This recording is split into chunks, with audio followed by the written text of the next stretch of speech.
Well, hello there, friends, and welcome to episode 46. That's right, 46 of Cocktails for a Crisis.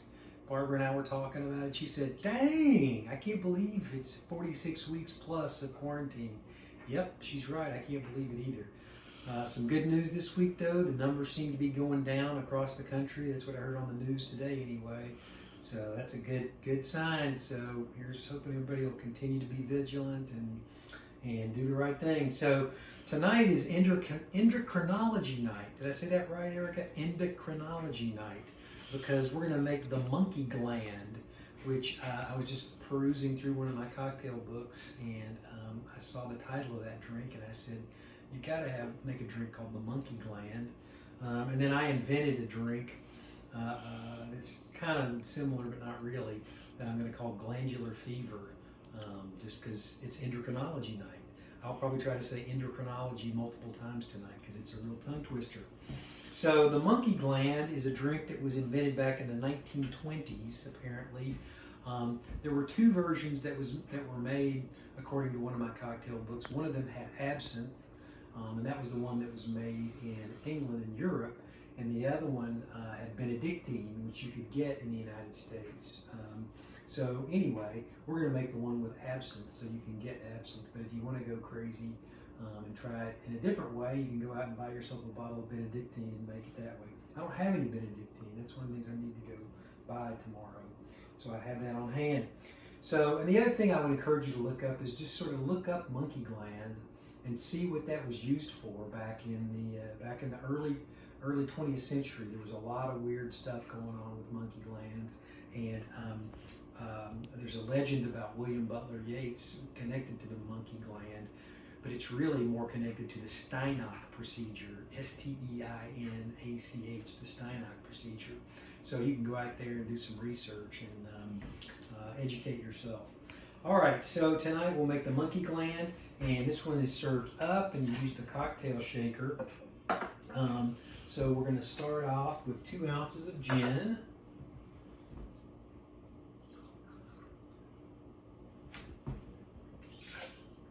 And then we are going to put in an ounce of fresh squeezed orange juice.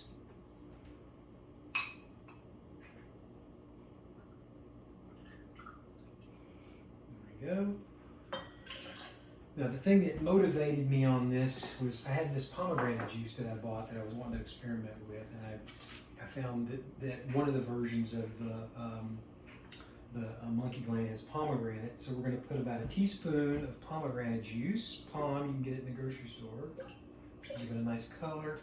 And then I made some simple syrup last week. You may recall the Demerara. It's like tongue twister month. So we'll put in about a teaspoon of that to sweeten it up a touch. You can use regular simple syrup too.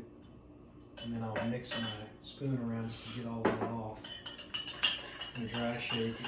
And then before I add the ice, I've had a coupe glass chilling in the freezer. And this is where the absinthe comes into play. So kind of like when you make a Sazerac, you put just a touch of absinthe in there, you coat the glass with it. So we'll put just a touch of this really fancy.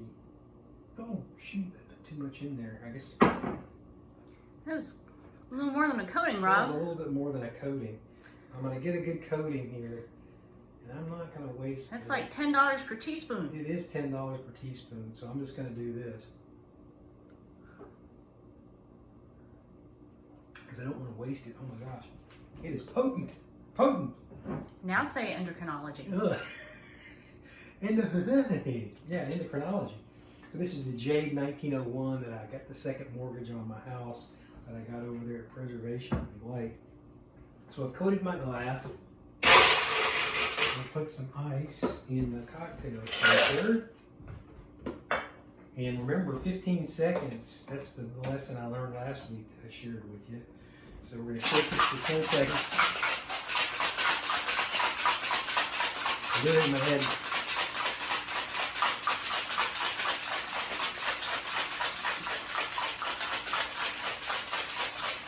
I think that's about right. I'll tell you my secret for how I figured that out later. All right, and we'll pour this in our cocktail glass.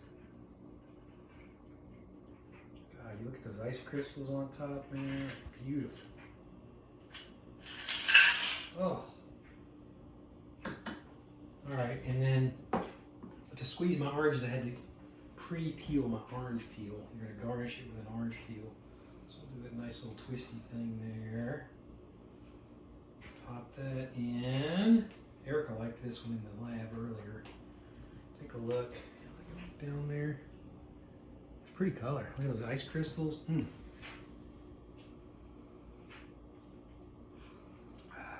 It's good. It's really distinctive. It's a really, I've never tasted anything quite like this before. So give it a try.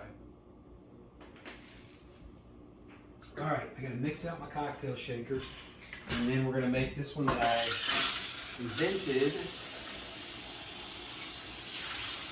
Just playing around, because that seems to be what I do on Saturdays.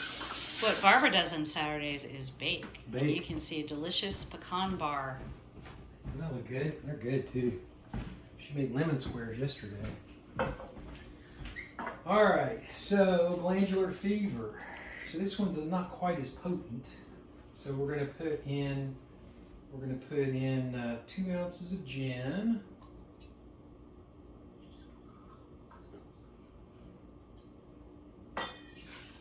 We're gonna put in ounce. Yeah, I think I said an ounce. No, it said an ounce and a half. We're gonna make this one a little on the sweet side. Ounce and a half of pomegranate. And then I got some of this grapefruit crema.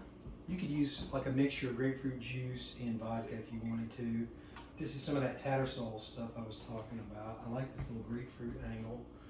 But we're just going to put about a half ounce of that in there because it really pops. It's got this peppery grapefruit kind of taste. There we go. And add some ice to the shaker. There we go. And then I'm going to shake this up for 15 seconds.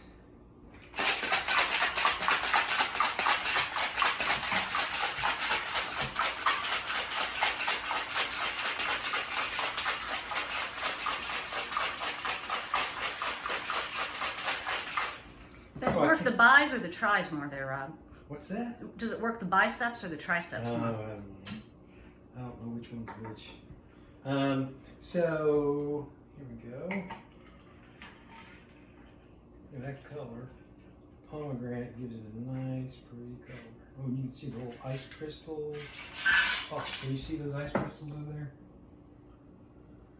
I hate to pick it up because it's so full. And then I decided I would garnish it with one of these super fancy Luxardo cherries.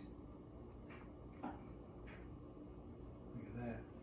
Those things. That's about 50 cents right there. Boop. And it gives it a little red thing.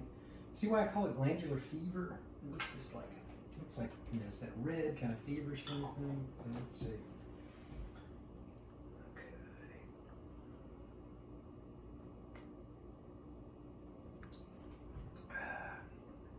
That's interesting. I mean, again, it's very different than that, but they're both not as sweet. Did I end up putting any simple syrup in there when I made that? You might add just a touch of simple syrup. I think that might make it even better. It's pretty good like that. I mean, it's not, the crema's got a little sweet to it, but if you might put just a teaspoon of simple syrup in there too. So like I was saying earlier, good news on the virus counts. They're going down and everything. Bad weather all over the country. Cold winters here, it sounds like, up there in the Midwest. We've got a tiny bit of snow this week, but nothing major. So anyway, keep being vigilant, friends. Take care of yourself, and we'll see you next week. Cheers.